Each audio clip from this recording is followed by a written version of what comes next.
네, 반갑습니다. 이 시간 예배의 자리에 오신 여러분들을 진심으로 환영하고 축복합니다.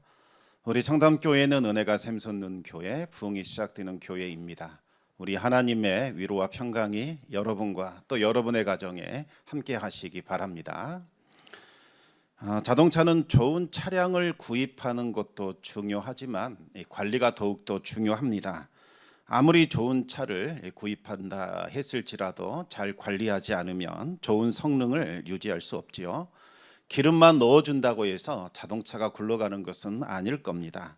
엔진 오일 같은 것을 제대로 교체해 주지 않으면 슬러지가 생겨서 이상 현상이 발생을 합니다. 이상 증세가 나타났는데도 무시하고 계속해서 운행하다 보면 결국 자동차는 멈춰서게 될 겁니다. 우리 건강도 마찬가지입니다. 당뇨나 고혈압이나 여러 질병들은 사실은 아주 젊었을 때부터 이렇게 축적이 되어 온 거라고 합니다.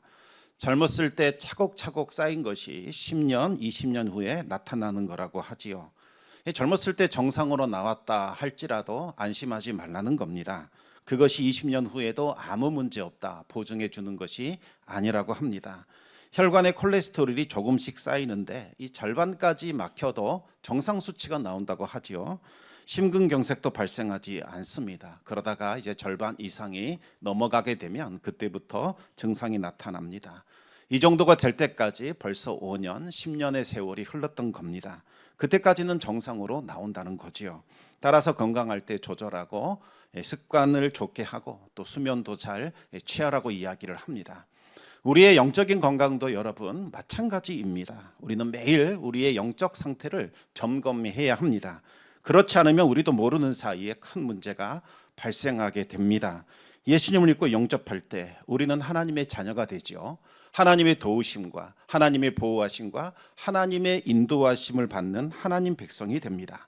더 이상 하나님과 원수 관계에 있는 것이 아니라 이제는 하나님과 복된 관계를 맺게 됩니다. 여러분, 이 복된 관계라는 것이 어떤 의미일까요? 쉽게 말씀드리면 하나님과 우리 사이에 이 영적인 파이프 하나가 생겼다고 생각하시면 되겠습니다. 하나님께로부터 그 풍성한 생명력과 은혜와 충만한 복이 그 파이프를 통해서 우리에게 흘러 들어오게 되는 겁니다. 그러면 우리의 생명력은 충만해지고 우리의 인생이 풍성해지는 은혜를 경험할 수 있습니다. 그런데 여러분, 이 파이프가 연결됐다고 해서 방치하면 어떻게 될까요? 엔진에 슬러지가 생기고 혈관에 콜레스테롤이 쌓이듯이 영적인 이 파이프에도 찌꺼기가 발생하게 됩니다. 별 문제 아닐 거다 생각하면서 방치해두면 어느 날 갑자기 영적인 심근경색으로 쓰러지게 됩니다. 영적인 생활이 완전히 무너지게 되는 거지요. 그런데 이게 갑자기 어느 날 무너진 것이 아니라는 겁니다. 방치해 두었던 그 영적인 찌꺼기들이 쌓이고 또 쌓여서 결국에는 파이프를 막아버린 겁니다. 더 이상 하나님의 생명과 은혜와 복이 흘러 들어오지 않게 되지요. 하나님이 주시는 힘과 능력이 없는데 어찌 신앙생활을 이어갈 수 있겠습니까? 어느 순간 무너지고 쓰러지게 되는 겁니다. 성도들은 매일 자신의 영적인 건강 상태를 체크하셔야 합니다. 내가 지금 하나님과의 바른 관계를 맺고 있는가? 하나님과 연결되어 있는 이 영적인 파이프가 청결한가, 아무런 이상이 없는가 체크해야 합니다. 습관적으로 무의식적으로 반복하는 죄와 허물들, 이것이 엔진에 발생하는 슬러지나 혈관에 쌓이는 콜레스테롤과 같이 우리의 영적인 건강을 무너뜨리게 됩니다.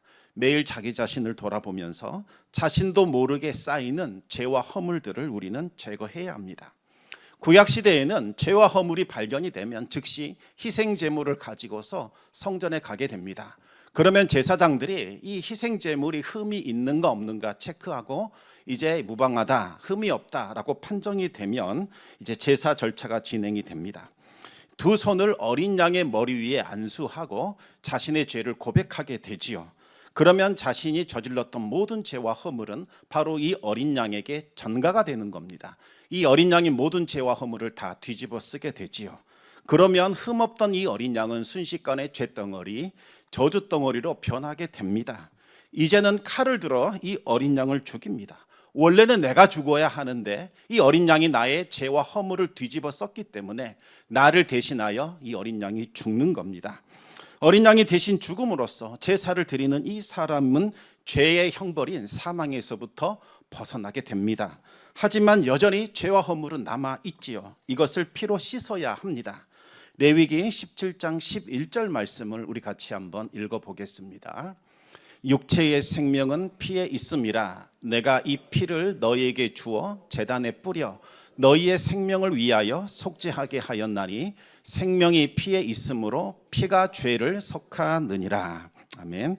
이제 제사장이 그 어린 양의 피를 그릇에 담아서 하나님의 거룩한 임재가 있는 제단에 뿌리게 됩니다.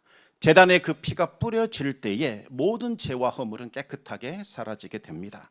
그러면 하나님과 연결되었던 파이프가 청결하게 되어서 다시 하나님의 생명과 은혜와 복이 우리에게 흘러 들어오게 되지요. 여러분, 저주가 무엇이라고 생각하십니까? 하나님의 은혜가 떠나버린 상태, 이것이 바로 저주입니다. 하나님의 은혜가 떠나면 복은 사라지고 저주가 찾아오게 되어 있습니다. 신명기를 보시면 저주의 상태를 이렇게 묘사하고 있습니다.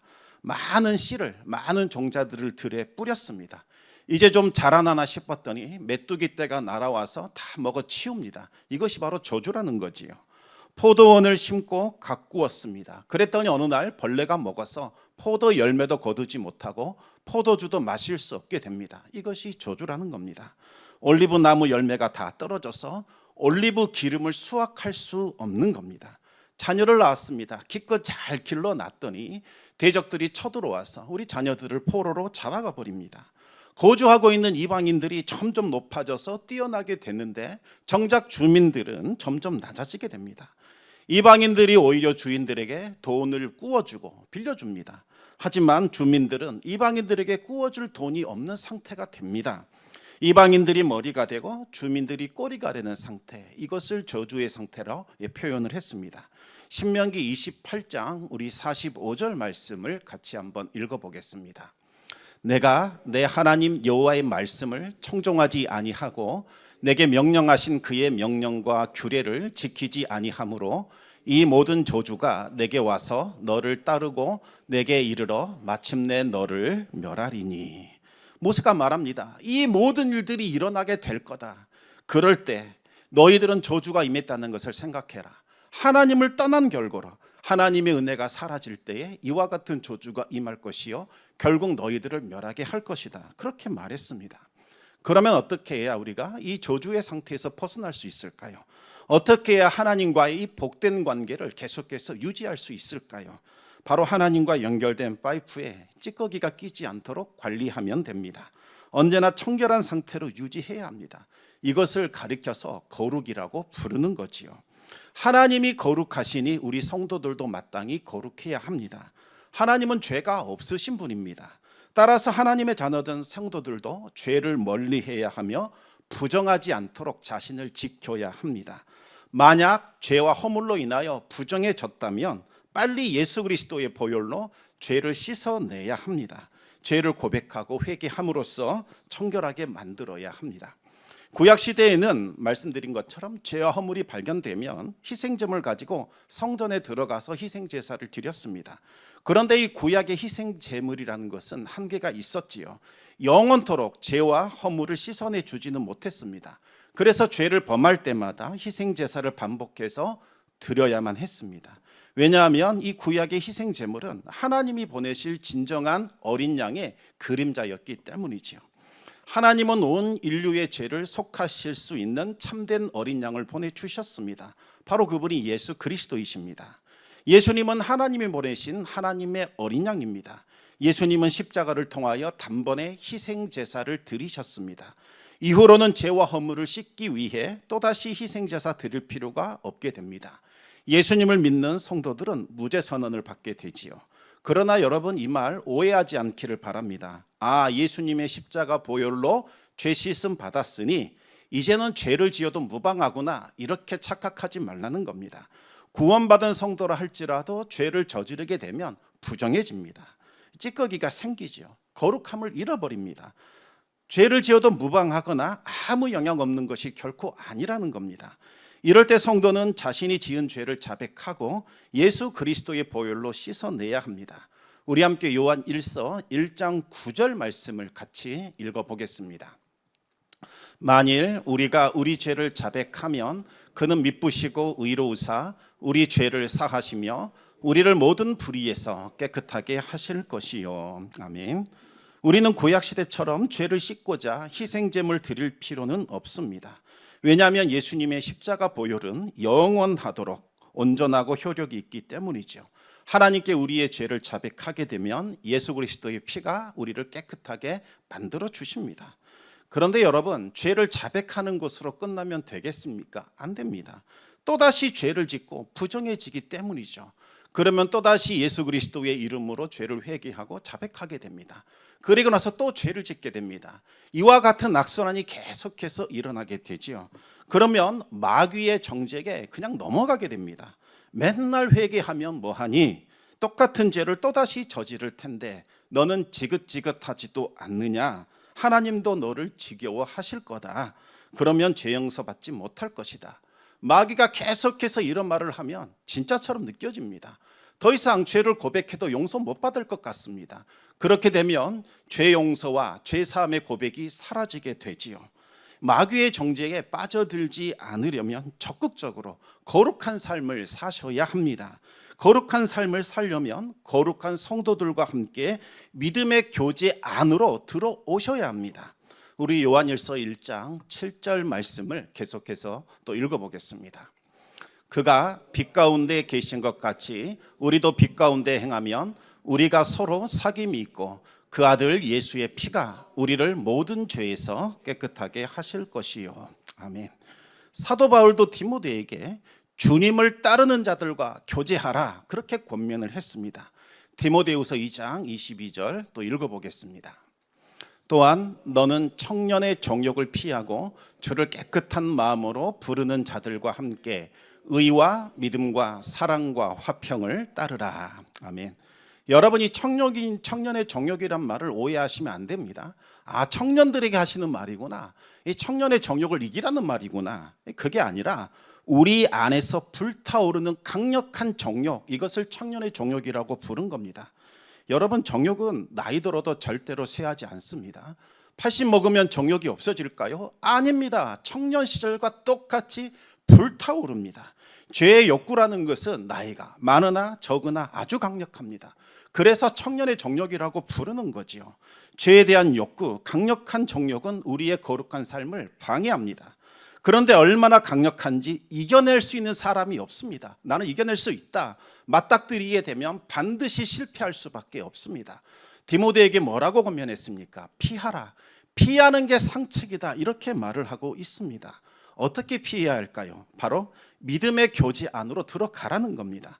깨끗한 마음으로 주님을 부르는 자들과 함께 의와 믿음과 사랑과 화평의 교제에 힘쓰라는 거지요. 그럴 때 죄에 대한 그 강력한 욕구를 끊어내고 거룩함을 유지할 수 있는 겁니다. 어떤 신실한 청년이 부잣집에서 가정교사를 하게 됩니다. 그 청년은 학교에서 공부하고 또 가정교사로 학생을 가르치고 교회에서 예배드리는 것, 이것이 그의 일상이었습니다. 그런데 그 청년을 유심히 지켜보던 학생의 엄마가 청년에게 말을 합니다. 아이고, 선생님은 무슨 재미로 사세요? 성실해서 좋긴 한데 참 따분하고 재미없게 사는군요. 이런 말을 합니다. 청년은 한 번도 자신의 인생이 따분하거나 지루하다고 생각해 본 적이 없었습니다. 그런데 학생 어머니가 그리 말씀하시니 부잣집들은 어떻게 즐겁게 사나, 어떻게 재미있는 인생을 사나 한번 궁금해서 관찰을 했습니다. 자세히 살펴봤더니 그들은 즐거움, 이것을 인생의 목표로 두고 살더라는 거지요. 그런데 그 즐거움이 뭔가 봤더니 의미 있는 즐거움, 가치를 발견하는 즐거움, 선행과 나눔을 통해서 얻어지는 하늘에 속한 즐거움이 아니라 그냥 좋은 것 먹고 좋은 옷 입고 좋은 곳 살고 좋은 차 타고 좋은 곳 여행 다니는 것, 이 찰나적이고 순간적인 즐거움이더라는 겁니다.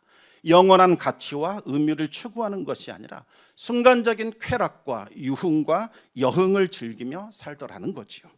겉으로 보기에는 화려하고 좋은 것처럼 보입니다. 그러나 그것만큼 허무한 것도 없습니다. 여러분, 인간은 영원한 것을 바라보고 영원한 가치를 위하여 살도록 지음받은 존재들입니다. 동물들은 본능을 따라 그 순간 즐거움 느끼면 그것으로 충분하지요. 하지만 인간은 그렇지 않습니다. 본능을 넘어서는 존재들입니다. 아무리 좋은 환경과 여건 가운데 산다 할지라도 이 안에서 영원한 가치와 의미를 발견하지 못하면 허무함을 느끼는 것이 인간 본성입니다. 여러분, 이 쾌락이 왜 무서울까요? 왜냐하면 사람을 찰나적이고 순간적인 유흥과 쾌락과 향락에 사로잡히도록 만들기 때문에 쾌락이 무서운 겁니다. 세계를 지배했던 제국들 멸망한 이유가 바로 이 쾌락 때문이었습니다. 바벨론은 3000년 전에 세워진 국가라고 할 수 없을 만큼 아주 높은 수준 문화를 가지고 있었습니다. 그런데 동시에 엄청나게 기괴하고 음란한 성문화를 가지고 있었지요. 호색한 중에 호색한이라고 불렸던 알렉산더 대왕조차도 바벨론의 성문화를 보고서 기겁했다고 합니다. 바벨론의 제사는 그냥 음란한 그 자체입니다. 신이 보는 앞에서 남녀가 서로 어울리며 쾌락을 즐깁니다. 바벨론의 남자들은 언제든지 신전을 들락거리면서 여사제들과 음행을 즐깁니다. 정상적인 삶이 되겠습니까? 여러분, 가정이 무너지지 않을까요? 짐승이나 다를 바 없는 삶을 살았던 겁니다. 결국 대적의 침입에 대항하지 못했던 겁니다. 페르시아에게 하루아침에 멸망당하게 됩니다. 다니엘서를 읽어보시면 바벨론의 마지막 왕 벨사살이 나옵니다. 어떻게 그가 망했는지 적나라하게 기록되어 있었습니다. 페르시아에게 함락되던 바로 그날 왕과 대신들은 술에 취해 있었습니다. 하나님의 성전에서 약탈해온 거룩한 하나님의 그릇에다가 술을 부어 먹으면서 흠뻑 취해 있었던 겁니다. 이 지경이 되었으니 나라가 멸망할 만합니다. 로마도 마찬가지입니다. 로마 시민들은 노예들에게 일을 다 맡기고 그저 쾌락과 향락과 유흥을 즐기며 살았습니다. 먹고 마시고 쾌락 즐기는 것, 이것이 일상이었습니다. 창녀들이 차고 넘쳤고 동성연애자들이 만연해졌습니다. 창녀 기념일, 동성애 기념일, 이런 것을 만들어서 즐겼다는 거지요. 제국을 이끌어가는 원로원의 절반 이상이 간통을 즐겼고 그의 부인들도 여기에 동참했다고 합니다. 쾌락에 몰입되면 사람이 아주 무책임해집니다. 내일은 없습니다. 그저 오늘 하루를 위하여 살아가는 존재들이 되어버립니다. 로마 시민들은 오늘을 즐기기 위하여 아이를 낳지 않습니다. 아이를 낳아도 제대로 양육하지 않았습니다. 출산율이 급격히 떨어지고 인구가 줄어듭니다. 그러자 불만을 품은 노예들이 계속해서 폭동을 일으키죠. 외부에는 적들이 침입을 해옵니다. 하지만 로마 제국을 지켜낼 사람이 없었습니다. 결국 로마 시민들은 많은 돈을 주고서 게르만 이 야만족 용병들을 들여와서 나라를 지키게 시켰습니다. 그랬더니 오히려 이 야만족이라고 무시했던 바로 그 용병들이 훨씬 더 가정적이었고 훨씬 더 책임을 다했습니다. 그들은 아이를 낳아 잘 양육했습니다. 그리고 로마 군대의 모든 것을 다 배우게 됩니다. 결국 그들이 로마의 요직을 차지하게 되고 로마 군대의 지휘권을 장악하게 됩니다. 이제 로마인들은 함부로 할 수 없는 그와 같은 존재들이 되었습니다. 그래도 로마 제국은 정신을 차리지 못하다가 결국 멸망하게 되지요. 여러분, 이 죄악된 본성은 쾌락과 향락을 즐기며 죄 가운데 머물라고 계속해서 우리를 부추깁니다. 예수님을 믿은 이후에도 여전히 죄악된 본성은 사라지지 않고 우리를 지배하려고 합니다. 깨어있지 않으면 거룩한 삶을 멀리하게 되고 죄악을 따라 살게 됩니다. 우리의 삶 가운데 하나님의 생명이 나타나지 않고 성도의 권세와 능력이 사라져버린 이유는 거룩함을 잃어버렸기 때문입니다. 여러분, 거룩함이 능력의 비결입니다. 거룩함은 하나님의 능력이 나타나는 원천이자 근본입니다. 세상은 이 거룩한 성도를 감당해내지 못합니다. 하지만 거룩함을 잃어버린 성도들은 마귀의 놀이객감이 됩니다. 마귀는 거룩함을 잃어버린 교회와 성도들 전혀 두려워하지 않습니다. 수천 명이 모여도 마귀는 눈 하나 꿈쩍하지 않습니다. 오히려 맛을 잃어버린 소금처럼 짓밟히게 됩니다. 삼손을 한번 생각해 보시기 바랍니다. 삼손이 누구입니까? 하나님이 블레셋으로부터 너희 나라 구원해라, 이스라엘 구원해라, 그렇게 세운 사사 구원자입니다. 삼손의 부모는 오랫동안 불임 상태였습니다. 성경에서 불임 이 말을 할 때는 그 시대가 영적인 불임이었다라는 것을 포함하지요. 그 시대 속에서 하나님의 생명, 하나님의 능력, 하나님의 권세를 드러낼 수 있는 영적인 지도자를 한 사람도 배출하지 못했다, 이런 뜻을 가지고 있습니다. 하나님은 삼손의 부모에게 천사를 보내셔서 너희에게 아이가 태어날 것이요 그 아이가 블레셋의 손에서 이스라엘을 구원할 것이다, 그렇게 미리 예언을 했습니다. 그러면서 하나님이 언제라도 그 아이를 사용하실 수 있도록 모태에서부터 나실인이 되게 해라, 그렇게 지시를 합니다. 여러분, 나실인이라는 것은 하나님의 것, 하나님의 소유로 구별되어 온 사람이다, 이런 뜻이 있지요. 거룩이라는 뜻의 본래 의미가 바로 구별입니다. 사람에게 거룩이라는 말을 쓸 때에는 그 사람은 하나님의 것, 하나님의 소유, 하나님이 쓰실 수 있는 사람이다, 이런 뜻을 가지고 있습니다. 나실인은 하나님께 구별되었다는 것을 드러내기 위하여 그 정체성을 지키고자 머리를 자르지 않고 길렀습니다. 또 거룩함을 지켜내기 위하여 포도 열매나 포도주나 독주를 마시지 않았습니다. 그리고 부정한 것을 상징하는 시체를 일절 멀리 했습니다. 우상 숭배에 빠진 이방 여인들을 가까이 하지 않았습니다. 이와 같은 규정을 지켜냄으로써 나는 나실인이다, 이 정체성을 유지하며 하나님의 거룩한, 하나님의 구별된 소유로 살았던 거지요. 그런데 삼손은 자라면서 이제 작은 유혹에 넘어가기 시작을 하면서 점점 거룩함을 잃어가게 됩니다. 이방 여인에게 빠져들게 됩니다. 탐스러운 포도에 이끌려 포도 열매를 먹고 포도주를 마시게 되지요. 그리고 사자의 시체에 모인 그 꿀을 먹기 위하여 절대로 손대지 말아야 할 바로 이 시신의 손을 대게 됩니다. 나실인의 규정을 다 어겼습니다. 딱 하나만 뺐습니다. 남들 봤을 때 나실인이다 부를 수 있는 머리카락, 그것만 자르지 않고 유지를 합니다. 삼손은 이미 거룩함을 잃어버렸지만 하나님은 여전히 삼손을 지켜주셨습니다. 위기에 처할 때마다 성령을 부으셔서 대적들을 물리치게 하셨습니다. 삼손을 붙들어 주신 것은 삼손이 감당해야 할 사명이 너무나 크고 중요했기 때문이죠. 삼손을 사랑하셨고 이스라엘 백성을 사랑하셨기 때문에 삼손을 버리지 않고 붙잡아 주신 겁니다. 그런데 삼손이 이것을 오해해 버립니다. 머리카락만 자르지 않으면 다른 것 다 어겨도 나실인으로 살아갈 수 있구나 생각을 한 겁니다. 삼손은 외형적인 모습만 나실인이었지 실제로는 나실인 아니었습니다. 그에게는 있어야 할 거룩함이 없었습니다. 삼손은 하나님의 오래 참아주심을 가볍게 여기더니 결국에는 완전히 타락해 버립니다. 이방 기생 들릴라에게 자신을 내어 주었고 심지어는 그 머리카락까지 잘리게 됩니다. 나실인의 마지막 보루인 머리카락마저 잘리게 되자 더 이상 하나님은 삼손과 하지 않으셨습니다. 하나님은 삼손을 떠나셨고 더 이상 하나님의 능력은 나타나지 않게 됩니다. 대적들은 삼손을 놀이객감으로 삼게 되지요. 가장 먼저 두 눈을 뽑아버렸습니다. 왜 하필 눈일까요? 보지 말아야 할 것을 봤기 때문에, 그것 때문에 자신을 팔아 넘겼기 때문에 대적들이 그 눈을 뽑아버린 겁니다. 대적들은 삼손을 쇠사슬에 묶고 옥에 가뒀고 대적들 앞에서 맷돌을 돌리게 합니다. 이스라엘을 대적들에게서 구원하라고 세운 삼손이 오히려 대적들의 비난과 조롱과 웃음거리가 된 겁니다. 삼손은 누구를 말하는 겁니까? 거룩함을 잃어버린 성도들을 대변하고 있지 않습니까?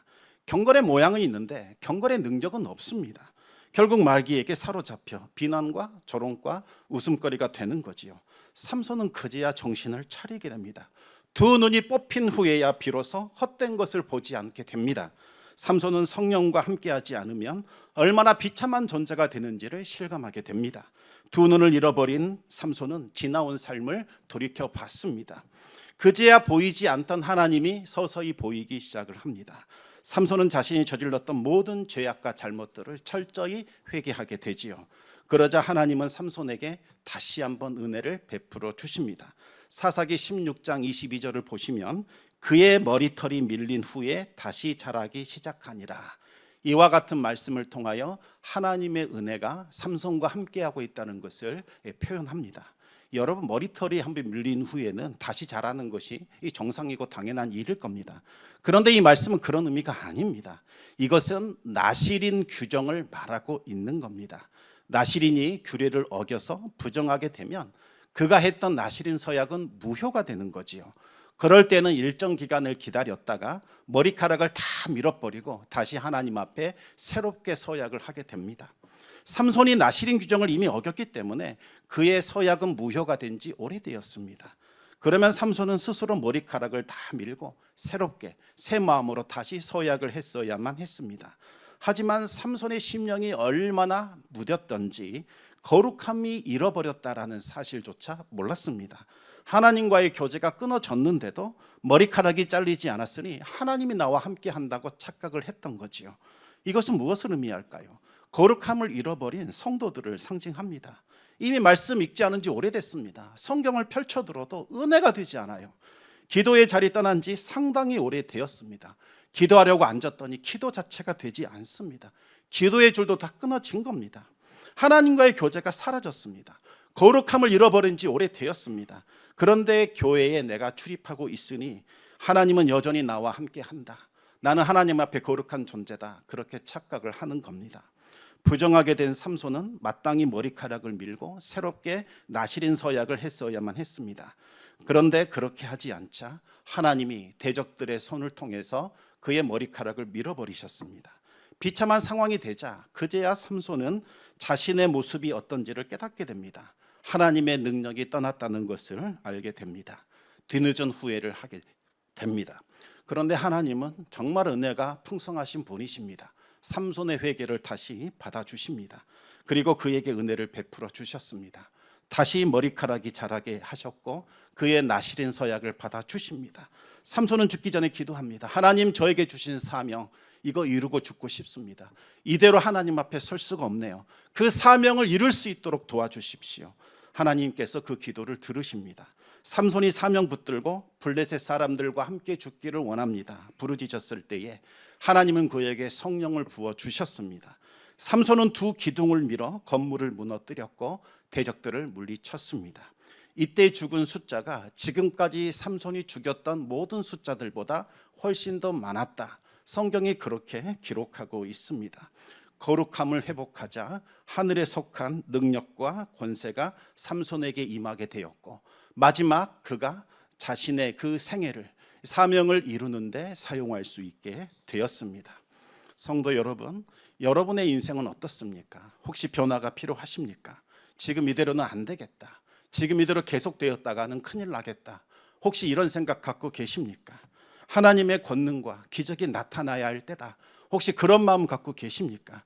그렇다면 거룩함이 답입니다. 거룩함을 다시 회복하시기 바랍니다.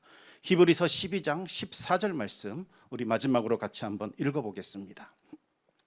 모든 사람과 더불어 화평함과 거룩함을 따르라. 이것이 없이는 아무도 주를 보지 못하리라. 아멘.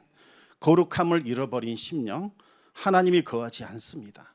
거룩함이 없이는 하나님 볼 수 없습니다. 삶의 즐거움이나 행복을 인생의 목표로 삼지 마시고 거룩함을 인생의 목표로 삼으시기 바랍니다. 그러면 즐거움과 행복은 저절로 따라오게 되어 있습니다. 인생의 형통과 번영을 목표로 삼지 말고 거룩함을 목표로 삼으시기 바랍니다. 그러면 형통과 번영은 저절로 오게 되어 있습니다.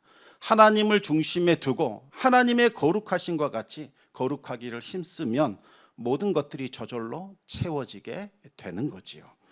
여러분, 성도가 서로 교제하는 것 매우 중요합니다. 하지만 단서가 있습니다. 그 교제는 하나님 안에서의 교제입니다. 의와 믿음과 사랑과 화평의 교제입니다. 함께 야외에 놀러 가는 것도 의미 있고 중요할 겁니다. 하지만 그것만 하면 안 되겠지요. 함께 모여 기도원도 좀 가시고 좋은 집회에도 참석하시고 함께 모여 찬송도 부르시고 기도도 하시고 말씀 가운데 삶을 좀 나누시기 바랍니다. 하나님은 깨끗한 그릇이 되어야만 거룩하고 신령한 복을 부어주십니다. 더러운 그릇은 거룩하고 신령한 것을 담아낼 수 없습니다. 깨끗하고 정결한 그릇이 되어야 합니다. 그래야 하나님께서 그 그릇에 복을 담아 주십니다. 말씀과 기도가 우리를 거룩하게 만들어 줍니다. 말씀 믿지 않고 기도하지 않고 나는 죄를 이길 수 있다? 불가능합니다. 말씀 읽고 기도해야 죄의 유혹을 물리칠 수 있고 거룩한 삶을 이어갈 수 있는 거지요. 말씀과 찬송이 우리 입술을 떠나지 않을 때에 비로소 우리는 악한 말, 누추한 말, 희롱의 말을 하지 않고 축복하는 말, 거룩한 말을 할 수 있는 겁니다.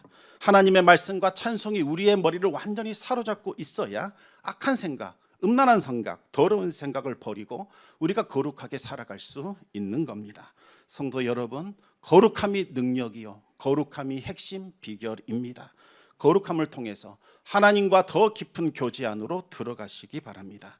그래야 하나님께서 흘려 보내주시는 그 생명과 은혜와 복을 충만하게 받아 누리며 승리하는 삶을 살아가시기를 우리 주님의 이름으로 축원합니다.